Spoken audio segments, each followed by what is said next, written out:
You're listening to a Frequency Podcast Network production.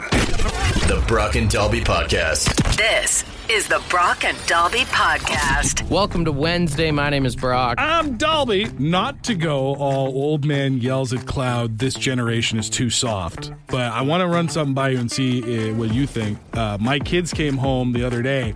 Apparently their school is now offering Edo Japan as a hot lunch option once a week. Like the sushi place?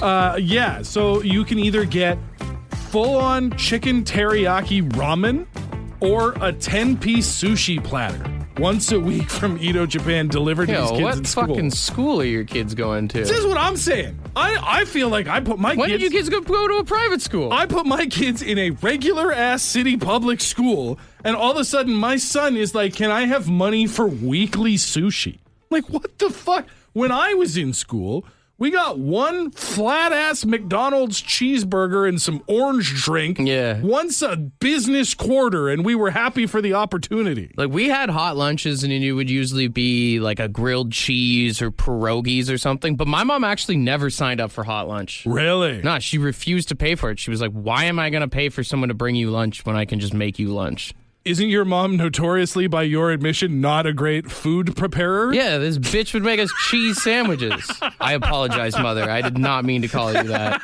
I take what I said back.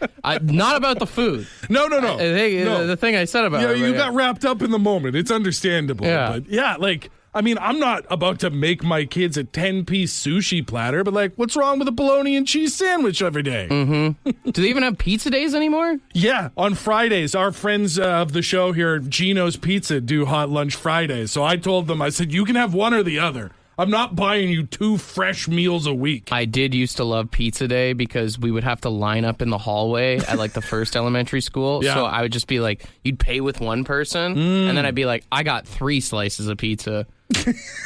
Lying your ass off? Yeah. And then some poor kid at the back of the line doesn't get his slice because Brock had 3. And that's a life lesson. The Brock and Dalby Podcast. The Brock and Dalby Podcast. Scientists have brought back the dire wolf. Wait, that's a real animal? Yeah, it's not just a thing from Game of Thrones. I thought it literally only existed in video games. Yeah, scientists have brought it back from extinction. At least they have one right now. They have created a genetically engineered wolf to resemble the extinct dire wolf. What are they gonna do with it? Is the dire wolf something that we were missing out on, or is it just something they were like, well, I don't know, we've got this DNA lying around? I don't know. Apparently one of the scientists' girlfriend just really wanted a dog or something. No, I'm kidding.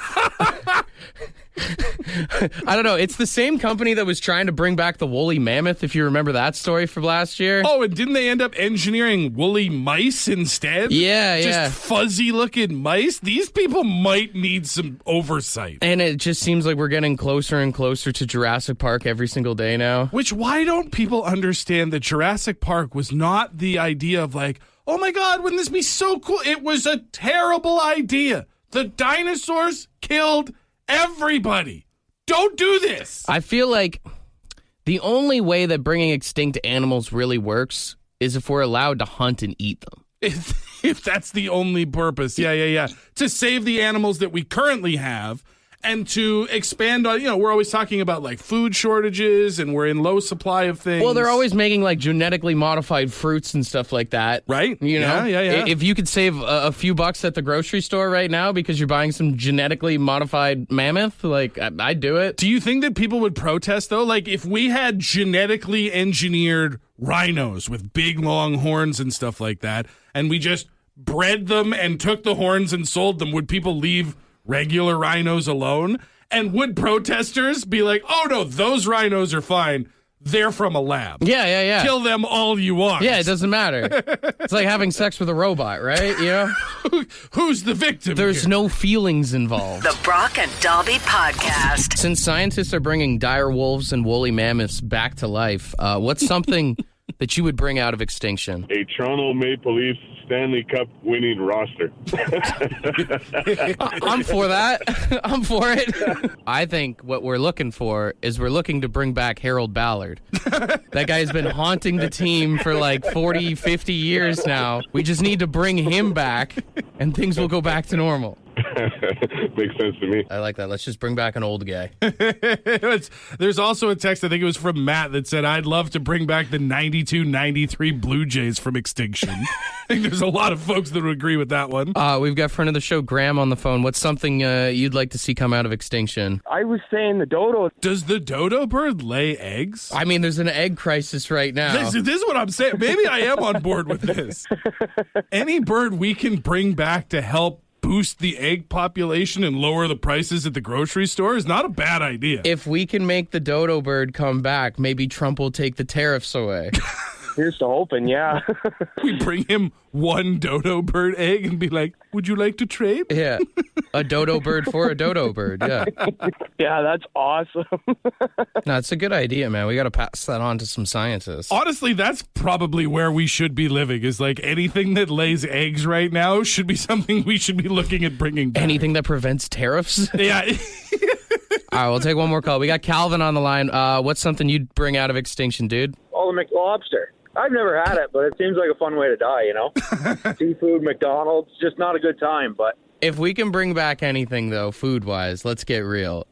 It's the old eggs from Tim Hortons, guys. Nope. Yeah. Oh, God. Refuse. The new eggs are so much better. No, they're not. No, 5 minutes after the new eggs, I got to get rid of them, so...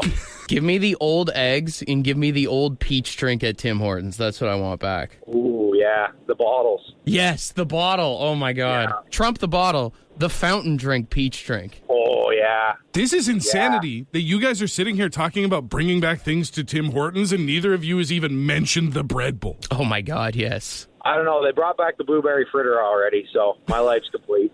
You know what I like about you? You keep a real high bar set. If you underperform, it's not a big deal. The Brock and Dalby Podcast. I don't know who needs to hear this, but practice safe sex. As of yesterday, the global human population is approximately 8.2 billion. Guys, we just hit 8 billion not that long No. ago. That's 200 more million people. That's too many people. According to the study, approximately 192,000 individuals are born every single day. That's so many people. And if you've met as many people as I have in my lifetime, I'm going to assume that you know that there are a lot of people that suck on this planet that shouldn't be having kids. I'm just saying, let's slow our roll here. Let's all get vasectomies. Hey, I'm ahead of the schedule. You're doing brother. your part. I'm already doing my... I mean, I already had 2 kids first, but still, I did the responsible thing. If you're planning on having kids, think to yourself, am I a good person? Something to think about today. Is this the right call, or am I part of the problem?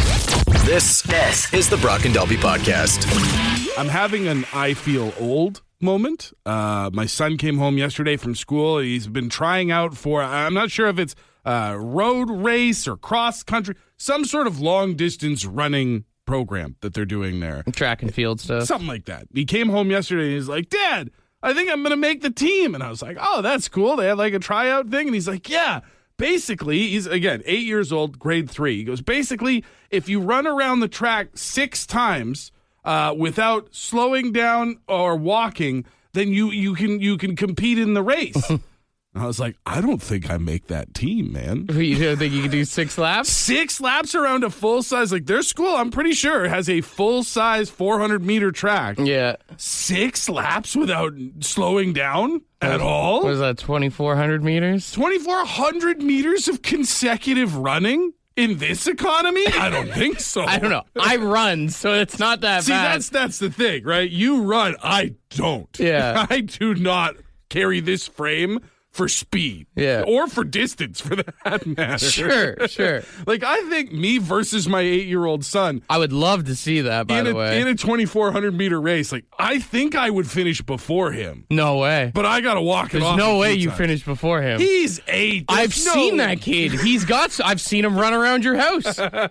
He's got more energy than you're going to have for the rest of your life. He's probably faster than I am. And He's 100% faster than you. And he corners better than I do, too, from running around the house. That's the thing, is like kids don't tire out, man. They just keep going. Honestly, like at some point, I have been sort of dealing with this mortality moment of like, my kids are slowly going to become better at everything than I am. But I didn't think it would start at age 8. I didn't think this would be the beginning of the end for me. I think your kid could beat you in 1 lap, let alone 6. Okay, well, 1 lap's not fair. I mean, of course, he's got the speed advantage over me. He beat you in half a lap. I think anywhere from like 2 to 4 laps, I think I win that race. I would honestly love to see an Olympics of like parents versus kids. That'd be so great. Honestly, just an Olympics of kids. Like, how entertaining would it be to take like a dozen 8-year-olds and have them run the 100-meter dash? First of all, seeing just how fast they can go. Second of all, who's got the focus to make it all the way to the end of the race without like wandering off? That is a thing. It's called track and field day at school, but unless your kids are there, you really can't just show up and watch, you know? It's not a spectator sport. Like, you can. I can't just go to an elementary school and be like, nice. Go check out who's got the long jump handled this season. Which one's yours? None. None. Just pure love of the game, brother. The Brock and Dalby Podcast. A lot of people are saying that we should get a race between you and Marcus going down. I see that, and I don't know if I want to, because I'm fully telling you the truth when I think he might beat me. He's 100% going to beat you. I didn't think that until you said it out loud, and now I'm like, do I want video evidence of me losing a foot race to an 8-year-old? The only reason that you beat him is by disqualification because he feels bad and steps out of the lines and goes, "Are you okay, Dad?" That's just it. Yeah, when he steps off the track to be like, "Dad, you're breathing really hard." That'll be a tough moment for you. Although I will say, like, being physically surpassed by your kids is one thing. It's just time. Like, eventually your kids get old enough that they should be better at things than you are. I think the thing I'm more nervous about is when my kids have to start, like, explaining concepts. Oh, and they have to dumb things down for you? Right. Like, the same way that, like, I had to sit down with my mom when she got her first cell phone and explain to her the different features and functions that it was capable of. That moment feels like it's coming in the next, like, 5 years with my kids. They're already kind of the way they are with their tablets sometimes. I'll be like, "Oh, here, let me see something." And they're like, "Oh, you just have to do this. And I'm like, slow it down. And they give you the, like, I remember having to explain to my dad, like, 5-6 years ago that all his Facebook posts were public. Oh my God, I had the same thing with my mom. When you complain about politicians, everybody can see that, Dad. I'm like, please change your settings. Brother, my mom, my mom listens to the podcast, so sorry, but instead, my mom used to have a government job and on Facebook would write things like, "pass to the left." And I'm like, "Mom, everyone, 1, can see that, 2, knows what you're saying." Mm-hmm. And this is pre-dispensary era. I'm like, you can't do that. You're going to get hauled into your boss's office. I think that's got to be a tough thing for a lot of parents is when your kids go, "Hey, you can't say that anymore." That's true. You know, like when your kids actually flip the script on you and are getting mad at you for things that you're doing because it's not culturally or socially acceptable anymore. Dude, we used to have a coworker here, and I'm not going to name any names, but used to work in this building with us. That racist guy? Is that who you're talking about? No, there was that guy too.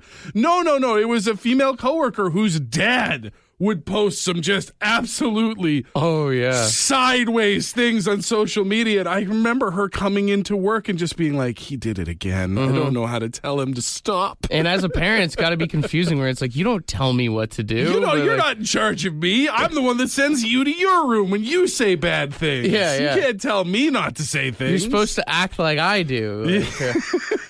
God, what do you think the first thing our kids are going to tell us we're not allowed to say anymore is?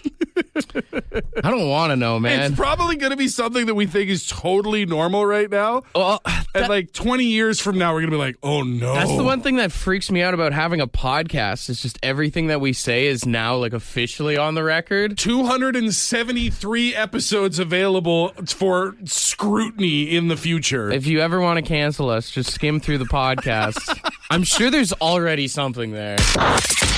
The Brock and Dalby Podcast. The Brock and Dalby Podcast. I want to take a second here to admit something that I wasn't quite ready to admit yet. I don't think the Detroit Red Wings are going to make the playoffs this year. Oh, really? You don't think so?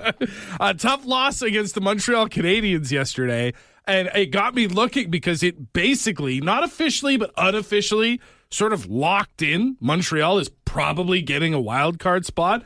Same night, Ottawa clinched their wild card spot. The Leafs clinched a week ago, by the way, just saying. I was going to say, when I was looking at this yesterday, I hadn't realized that. You were oddly quiet about your Leafs clinching a playoff spot. You know me, I'm not one to brag, so. Yeah, that's totally you. So that's 3 Canadian teams in the East that are very likely going through. Winnipeg is also clinched. The Oilers haven't clinched, but they've got a spot pretty much locked down. So that would put us at 6. And then if Calgary or Vancouver can get in, we could have as many as 7 to 8 Canadian teams in the postseason this year.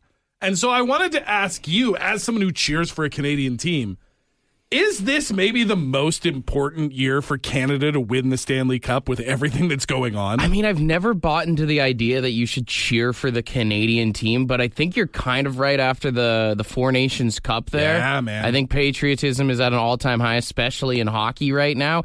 And if an American team does win the Stanley Cup, they're not going to shut up about it, even if it's filled with a bunch of Canadian players. That's just it. Is like the American hockey fans are waiting with bated breath for an American team to win the Stanley Cup is almost a way to erase the Four Nations Cup. Now, here's the thing, though. Okay. I will never cheer for the Montreal Canadiens, though. Oh, and I wouldn't expect you to. It'd be weird if you did. A few years ago when they were in the Stanley Cup final, everyone was trying to do that thing where like, they got to cheer on the Canadiens team. Tell me this. If the Toronto Maple Leafs are the last team remaining from Canada in the Stanley Cup finals or the playoffs in general, the whole country will not be cheering for them. There is not a world where everyone's like, yeah, I'll cheer for the Leafs. No, it's going to be the complete opposite. Right. Imagine a world where it is somehow like the LA Kings against the Toronto Maple Leafs in the Stanley Cup finals.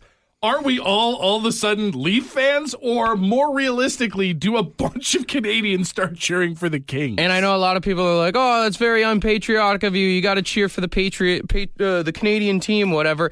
I think what we should start doing is we should start shaming people like you who cheer for American teams. What, for the Red Wings? That's treason. Well, does it count that the reason that I started cheering for the Red Wings was a Canadian player, Steve Yzerman?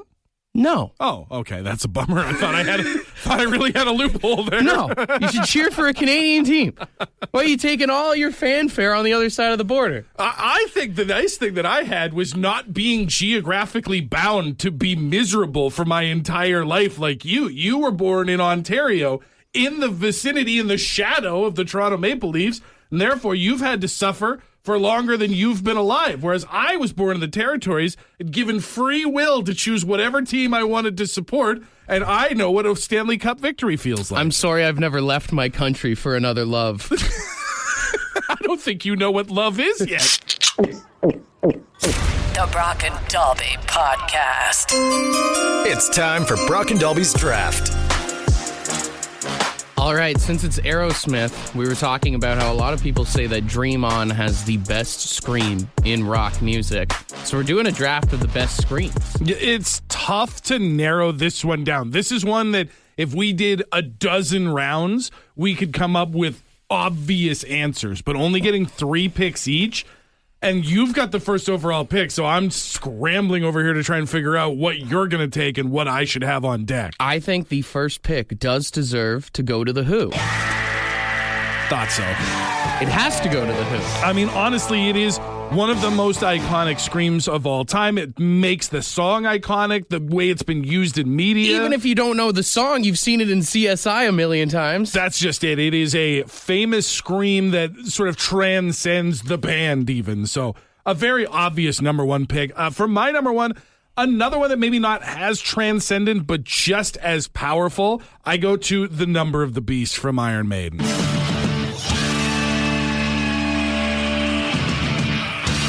That's a good one. I'm surprised you took it at number one, though. Well, I mean, my number one pick was going to be The Who, but then you won rock, paper, scissors. Fair enough. With number two, well, I'm going to go deep into the metal here. Slayer has to be on this list. Angel of Death. What a way to start off a song. Slayer is good, and I do like that it sets the tone for the whole song. But I do think, and I'm surprised that you're leaving this on the board, my number two pick, I just feel like the scream has more soul to it. I'm going Janis Joplin, Piece of My Heart. Oh, I didn't even think of this. Wait for it. Me So when I good. stub my toe. With my final pick here, I don't know if everyone's going to be on board with this, or maybe you've never considered it one of the greatest screams in rock and roll, but I'm going to go with Chris Cornell and Audio Slave.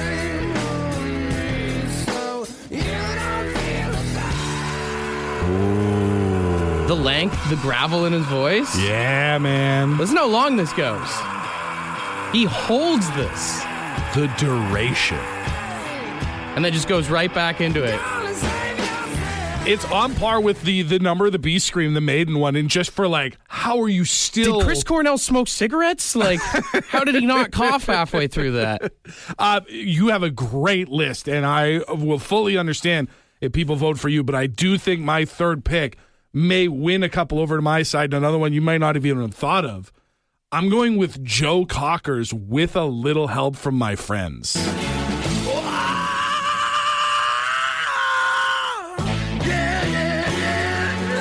Feel that one, man. The gravel in it, the up, the down. It's a roller coaster. That's a guy who smokes cigarettes. You can hear that in that one for sure. That's a pack-a-day guy right there. For my best screams of all time, I got The Who in at number 1 with Won't Get Fooled Again. I got Slayer's Angel of Death and Audio Slave Cochise. And my top 3, I've got Iron Maiden, The Number of the Beast, Janis Joplin, Piece of My Heart, and Joe Cocker with A Little Help from My Friends. The Brock and Dalby Podcast. I'm always man enough to admit when I've lost. Victory! I'm catching a W this morning from the draft. The Janis Joplin pick carried hard on that one. Like, I almost didn't even pick it. I love the scream, but it wasn't on my initial list, and all the votes I got were like, Janis won this. So many people mad about us leaving off Rob Halford from Judas Priest on there, Axl Rose. A lot of people getting mad at you that you didn't even pick Maynard from Tool on there. I saw a couple of those texts and I thought about it because, yes, I'm very much a fan of Tool, but like, I guess I would ask the people texting about Tool, what song would I have dropped from my list of 3 to put in any scream by Maynard? I just don't think he's good, but he's not top 3. I don't know. I couldn't tell you. I don't have enough time in my day to listen to a Tool song. I do think we do deserve the shame bell. Oh? Shame. Neither of us picked Chester Bennington when he's got this scream. Damn. Yeah. This is 17 seconds long. What a run.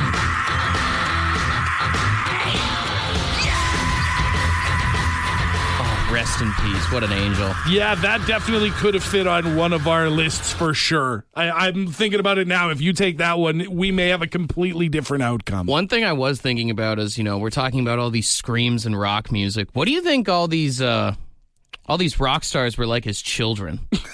Like when they were upset and fussy? Yeah. Do you think they were just power screaming? Yeah. I think their parents had a lot of patience. That's what I think. This is the Brock and Dalby Podcast. Uber made a list of the most unique items left in vehicles across the country. I love this every year. Which does include things like gold teeth, a rock from Japan, 10 live lobsters. 10 live How do you forget 10 live lobsters? If you think that's weird, apparently someone left Cornish hens in there. Like, alive? Alive. Just running around the backseat. How does the driver not go, hey, yo, your birds. Take your birds. Apparently someone left their divorce papers in the car, which that's got to suck. That's just trying to walk away from your problems is what that is. Well, that's someone who doesn't want it to end. And then finally, in Toronto, someone left a cat urine sample.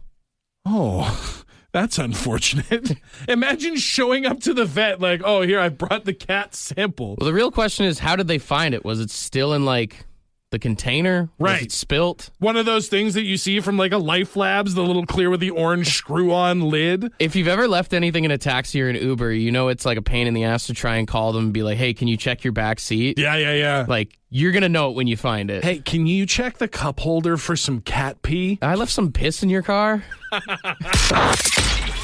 Brock and Dalby Podcast. The Brock and Dalby Podcast. Would you rather Wednesday? Would you rather Wednesday? All right, first one in here says, would you rather the aliens that make first contact with humans be robotic or organic?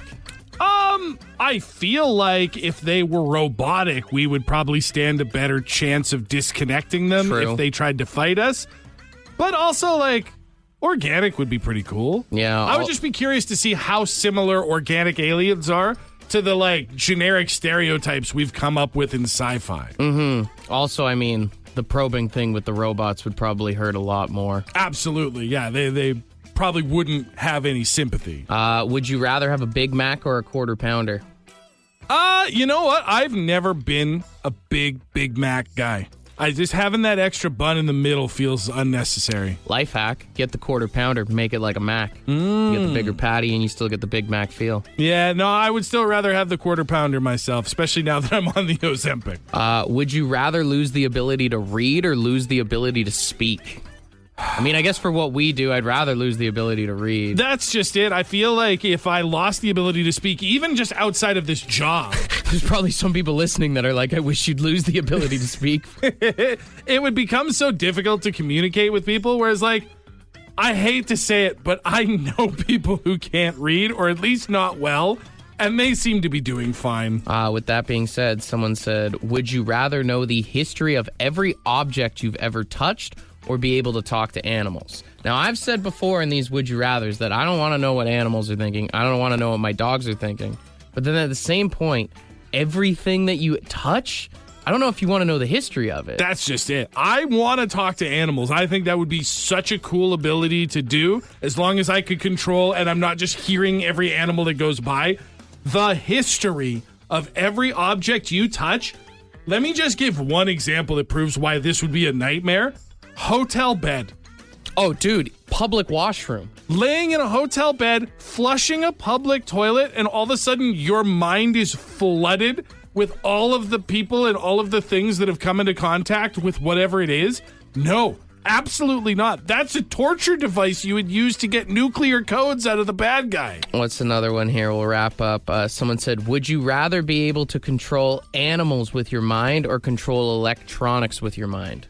Ooh, I mean, if you're a interesting. hunter, the animal ones is clutch, but neither of us are hunters. No, but I mean also like the idea that you're having a picnic and you could control all of the bugs to stay away. Or the birds that keep waking you up in the morning. True. Or you could mess with somebody. Your neighbor is pissing you off, have all the birds go over to his house. But I would take the electronics because we live in an increasingly electronic society.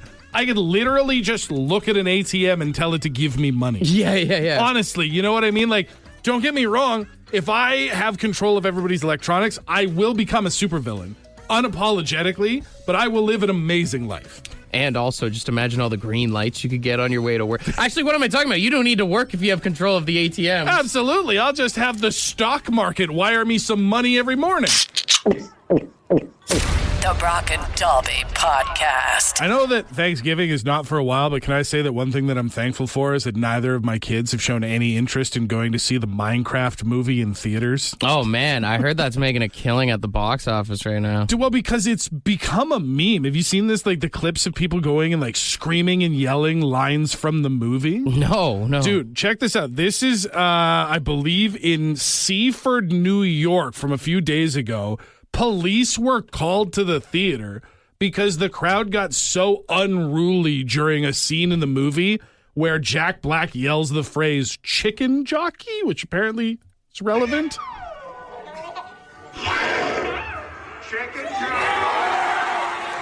People are jumping up in the theater, throwing their popcorn at each other, yelling, screaming. Everybody's got their cameras out and open and filming. Which Some is like TikTok trend then? a huge no-no. Yeah, that's the thing. Is like I've yet to see any that review. the cops? The cops have Cops shown got up called there? to take this band of about 6 kids away. I don't know if they took them away from the theater or just told them like you got to go. You know what?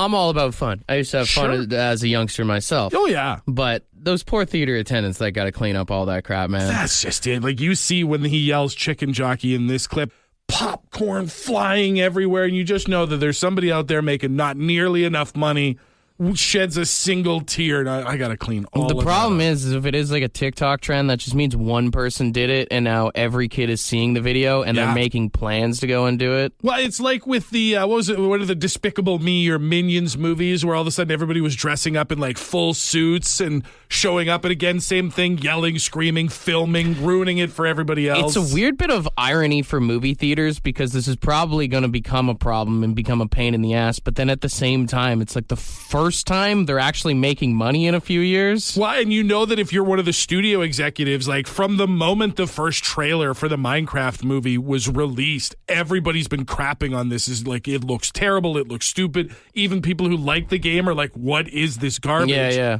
But now people are buying tickets left, right, and center because they want to go be part of the meme. And theaters are like, please don't do this. We will kick you out if you show up. But the people who made the movie are probably like, yeah, no, go and have fun. I just think the movie theaters should make a rule that when you buy your ticket, they could put a fine print that you can't leave until you clean up. You have to clean up your own, at the very least, your own space. If your the kids little want to square. have fun, they can have fun. Throw all the popcorn you want, but you cannot leave until you clean up. Dude, just sitting there and watching all these kids have to pick up kernel by kernel the popcorn they put on the ground. This movie will be empty by the end of the week. There's no way people keep coming back. This is the Brock and Dalby Podcast. Ed's word of the day. Let's see what Ed's got for us. Good morning. Today's word is decorous. That's decorous. Decorous. Decorous. And it's in keeping with good taste and propriety. Or polite. Well, I'm definitely polite. Polite's the way to be. Definitely not always good taste. However, it happens. Anyways, that just about does it. Have a great one. Cheers. Decorous. I saw an example here from the Oxford Dictionary that made me really laugh. Dancing with decorous space between partners is basically saying, the old leave room for Jesus. Yeah. That's decorous. I'm usually pretty decorous when the only option is to drink Decorous Light because it's water, so I know I'm not going to get too drunk. You're not going to say anything that would be not decorous. I'm going to be on my best behavior or be very decorous. Yeah, because you're drinking essentially tap water with a funny taste. Decorous Light. Decorous. Use it wherever you can today, all right? Want to be a part of the podcast? Leave a message on the Bad Line. The Bad Line is the answering machine for the Brock and Dalby Show. To get the number, text the word BAD to 762-555. Thanks for listening to the Brock and Dalby Podcast.